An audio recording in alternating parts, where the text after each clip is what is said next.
Fala pessoal, tudo bem?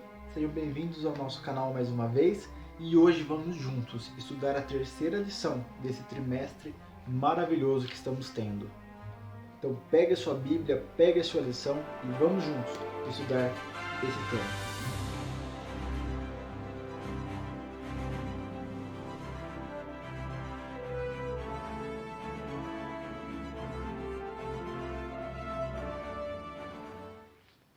A lição 3 ela vem com o título A Visão de Jesus e dos Apóstolos acerca da Bíblia. E nós vamos discutir 3 pontos aqui que condensam bem como era a visão de Cristo e como era a visão dos seus apóstolos acerca da Bíblia. E o primeiro ponto que nós vamos estudar é o ponto está escrito. Essa palavra muitos conhecem, não é?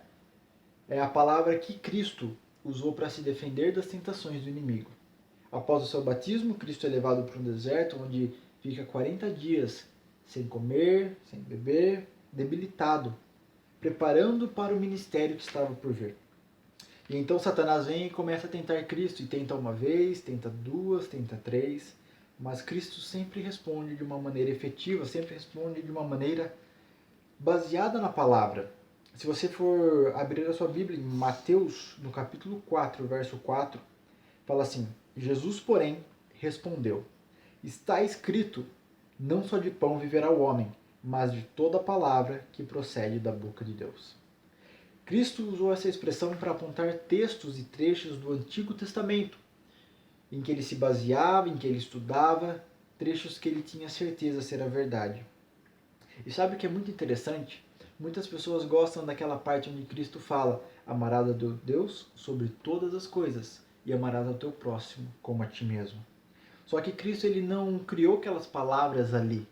O Espírito Santo já havia inspirado homens, já havia inspirado Moisés para escrever algo semelhante. Abre sua Bíblia lá em Deuteronômio 6,5 e aí você vai encontrar esse verso aqui que eu vou ler. Amarás, pois, o Senhor teu Deus de todo o teu coração, de toda a tua alma e de toda a tua força.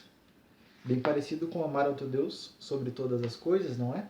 Moisés já havia revelado que o amor a Deus ele é essencial.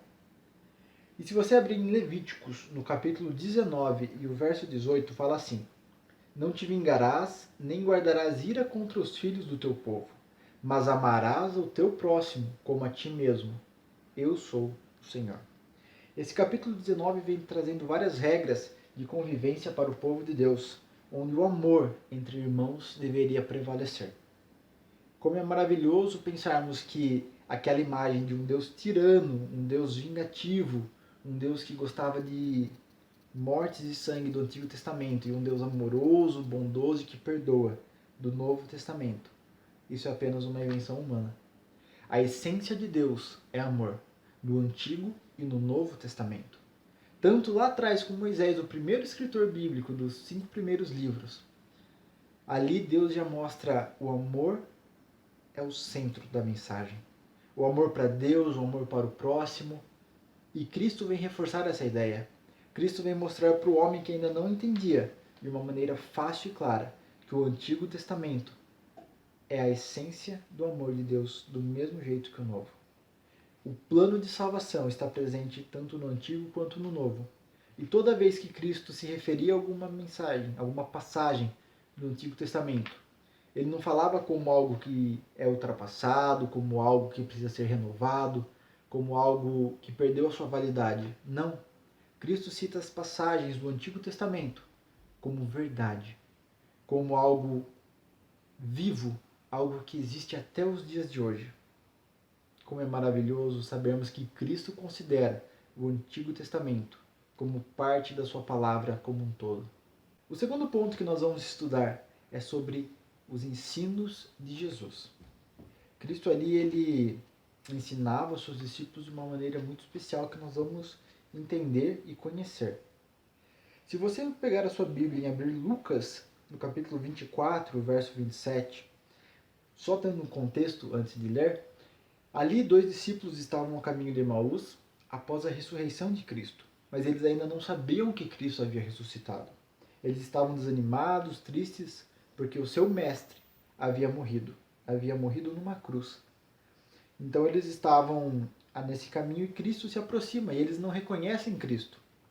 E aí Lucas 24, 27 fala assim: E começando por Moisés, discorrendo por todos os profetas, expunha-lhes o que a seu respeito constava em todas as Escrituras. Ali Cristo, querendo saber o motivo da tristeza deles, não é? Pergunta o que estava passando e eles começam a relatar sobre a morte de Jesus, sobre tudo o que havia ocorrido. E Cristo começa a explicar para eles mais uma vez que as profecias apontavam para isso, que as profecias apontavam que ele precisaria morrer para completar o plano de salvação. E ali ele vai comentando e vai discorrendo sobre todos os profetas. Que maravilhoso que é, porque sabemos que Cristo considera todas as profecias, todos os profetas, todo o Antigo Testamento como material para ensinar os seus discípulos. E é bem interessante porque depois, quando Lucas 24, verso 44 e 45 fala também: São estas as palavras que eu vos falei. Importava se cumprisse tudo o que de mim está escrito, na lei de Moisés, nos profetas e nos salmos. Jesus então lhes abriu o entendimento para compreenderem as Escrituras. Ou seja, não só os profetas, mas salmos também relatados, ou seja, todos os livros do Antigo Testamento. Cristo ele estava passando uma lição maravilhosa, ensinando sobre todo o Antigo Testamento para os seus discípulos. E eles aprenderam essas valiosas lições de Cristo, como verdades, como preceitos que eles deveriam cumprir. E quando Cristo ele cita ali a grande comissão, em Mateus 28, do verso 18 ao 20, ele fala assim, ele começa falando, não é, que toda autoridade foi dada para os discípulos no céu e na terra. E aí ele dá uma ordem: Ide, portanto, fazei discípulos de todas as nações, batizando-os em nome do Pai, do Filho e do Espírito Santo. E aí vem a passagem chave do nosso segundo ponto hoje, e ele fala assim: ensinando-os a guardar todas as coisas que eu vos tenho ordenado, todas as coisas que eu vos tenho ensinado. O que Cristo ensinava para os seus discípulos? O Antigo Testamento. As Sagradas Escrituras, desde o Éden, desde que Moisés escreveu o Pentateuco. Era isso que Cristo ensinava. Era isso que era o papel dos discípulos, passarem à frente. E esse é o nosso papel hoje, meu e seu, passarmos para as próximas gerações. O terceiro ponto que nós vamos estudar é sobre os apóstolos e a Bíblia. Teve um estudo que foi feito e ele chegou à seguinte conclusão: no Novo Testamento existem aproximadamente, ele fez uma lista de 2.688 referências específicas ao Antigo Testamento. Dessas referências, 400 foram do livro de Isaías, 370 do livro de Salmos, 220 do livro de Êxodo e aí por diante. Se a gente fosse adicionar, não é essa lista, alusões, temas e ideias, o número aumentaria muito mais. Mas só de citações exatas, citações dos livros, foram 2.688 citações. Os discípulos consideravam o Antigo Testamento a base da sua fé. Era o único livro que eles tinham. Não havia Novo Testamento, o Novo Testamento estava sendo feito. E toda a base que eles tinham para pregar o Evangelho, sobre as profecias, sobre as Escrituras, era do Antigo Testamento. Profecias eram do livro de Daniel, não existia Apocalipse. Então você vê como que é fundamental entendermos que a Bíblia, que os apóstolos, que os discípulos usaram, é o Antigo Testamento. E ela é um livro único, um livro em conjunto, o Antigo e o Novo Testamento. Veja quantas citações os discípulos fizeram. Veja quantas vezes é citado algum trecho do Antigo Testamento. E como é maravilhoso entendermos que Deus é um Deus que não muda. Seja no Antigo, seja no Novo Testamento, a sua essência é o amor. A sua essência é a salvação. A minha e a sua salvação. Cristo ensinava com base no Antigo Testamento. Cristo ordenou que os discípulos ensinassem com base naquilo que eles haviam aprendido de Jesus. E os discípulos ensinaram com base em todo o Antigo Testamento. Como é maravilhoso entendermos que a Bíblia não é um livro dividido, não é um livro de duas partes, mas um plano perfeito, um plano único, em que o centro é a cruz de Cristo no Calvário, para me salvar e para salvar a você.